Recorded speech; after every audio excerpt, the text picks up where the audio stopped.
50 mannequins pour le premier défilé de mode de l'histoire des Jeux de la francophonie. Nous avons eu 300 mannequins, mais nous avons choisi 35 de la Côte d'Ivoire et 15 qui viennent de l'extérieur. Donc vous avez fait des entraînements, vous avez fait vos essayages, je pense. Nadia Druide, Gilles Touré, Alain Niava, Ginette Yoro, des dames et des hommes qui ont tout abandonné dans les années 1990 pour la mode africaine. Les Jeux de la francophonie donnent pour la première fois l'occasion à la mode francophone de se vendre. Une histoire culturelle riche en couleurs à travers un défilé de mode. À travers 500 millions de spectateurs, il y aura au moins un chasseur d'images qui remarquera une tête. Et ça commencera comme ça. On recherche le sérieux, on recherche le professionnalisme et on recherche vos aptitudes. Donc, ne déméritez pas. C'est pour ça que vous avez été retenus au casting. Tous ensemble pour la francophonie.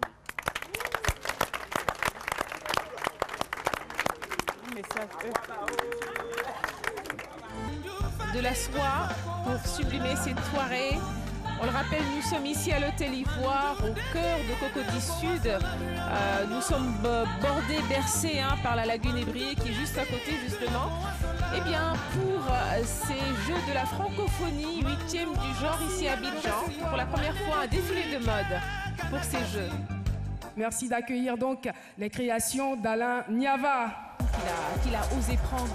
Comme quoi, la mode aussi, c'est non seulement l'imagination, mais c'est oser varier les styles, les matières pour donner le meilleur de soi. Madame Druide. Voilà, Madame Druide, l'ivoirienne du goût. Elle a eu un CAP, BEP à l'époque en couture. Et puis elle est revenue dans son institut à Abidjan, seule. Et puis ensuite, elle est partie pour faire sa spécialité justement sur les tenues enfants. Une collection pour enfants que l'on découvre à l'écran avec le premier mannequin, très assuré, qui vient avec assurance, justement. Ah, c'est mignon ça. Très mignon et puis surtout, on voit déjà la patte avec deux côtés, c'est un peu bivalent. Tout à fait, en fait. Chemise bivalente et puis... Ah oui. C'est ce qu'on appelle un petit peu le patch. Ouais. Deux tissus aux motifs différents et... Donc ça c'est en ce moment vraiment à la mode aussi en Afrique, Nafisatou. Absolument, je confirme, non seulement en Afrique mais aussi un peu dans le monde. Actuellement la mode voyage et c'est je pense l'intérêt justement de cette spécialité, si on peut appeler comme ça la mode, c'est que elle peut être l'ambassadrice donc vraiment d'un pays, elle peut être l'ambassadrice d'une culture, elle peut être aussi l'ambassadrice tout simplement d'une ethnie, la mode voyage sans visa. Et puis il y a aussi beaucoup de mode. Alors c'est un peu changeant d'avoir aussi des enfants qui défilent parce que la mode pour enfants c'est vraiment aussi universel. Il y a beaucoup de créateurs aussi pour enfants. On n'entend pas souvent parler d'eux. Il y a beaucoup de créations pour enfants et toujours des choses assez jolies. Absolument, et c'est même une économie. Il y a l'économie maintenant de la mode pour enfants qui est en train de jeter ses tentacules un petit peu partout dans le monde, aux États-Unis, en Europe, absolument. Les grands groupes qui sont venus justement, comme tu disais si bien. Elle a déjà le déhanché, mademoiselle.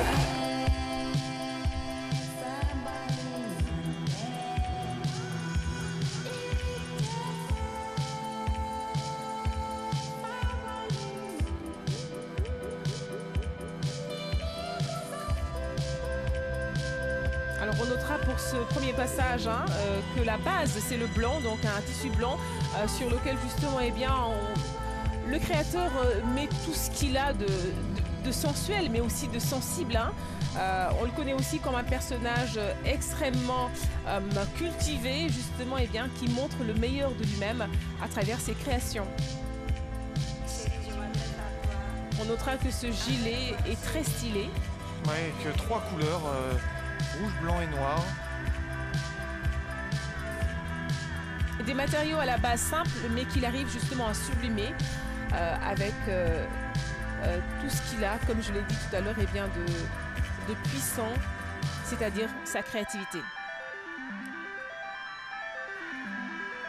tenues à la fois pour les hommes, mais il a fait sa réputation, il faut le dire, sur les tenues pour les dames, hein, dont il est très friand.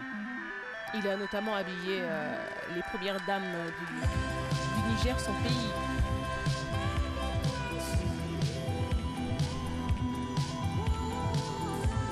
La jeune fille cria.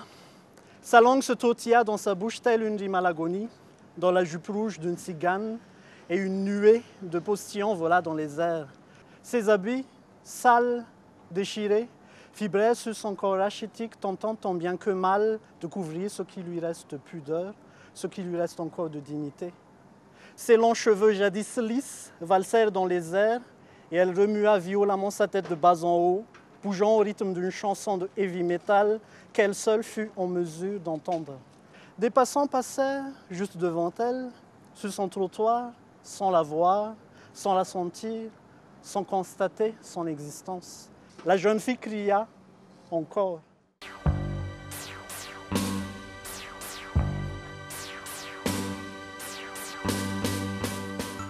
C'était mordu de l'objectif. Sa passion, Gédéon Poda, l'exerce aujourd'hui à plein temps.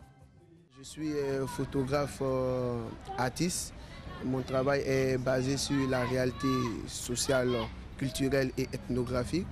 Voilà, parlant de tout ce qui est comme réalité sociale. Par exemple, je travaille plus sur les fous pour éclairer un peu sur leur réalité. Les fous ou malades mentaux squattant les rues, l'artiste les présente sous leurs plus beaux clichés.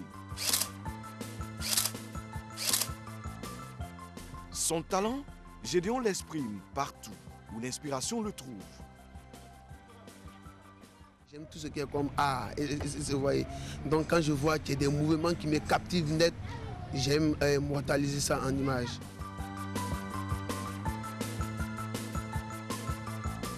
Je suis à la recherche de l'excellence et c'est ce qui a fait qu'aujourd'hui, Dieu merci, je suis retenu pour représenter la Côte d'Ivoire à ces Jeux de la francophonie. Je pense que cela doit me servir de tremplin pour pouvoir en tout cas brasser l'international.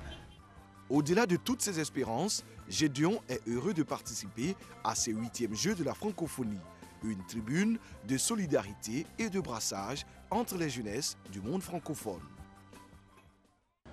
Des médailles ont été attribuées en lutte libre au Palais des Sports de Treichville, catégorie 55 kg dames, entre Laurence Beauregard du Canada-Québec et Simona Tudor de Roumanie. La québécoise est en rouge et elle se montre particulièrement offensive en ce début de rencontre, malgré une belle réaction de son adversaire. Oui, mais cette dernière se blesse, regardez, elle a une lésion au genou droit, ça risque de l'handicaper lourdement pour la fin de ce combat. Elle reprend tout de même avec courage cette lutte, mais la québécoise se montre supérieure et elle finit par l'emporter assez nettement en définitive. Donc elle peut exulter avec sa médaille d'or autour du cou, sous l'œil ravi de son entraîneur. Ça a bien été.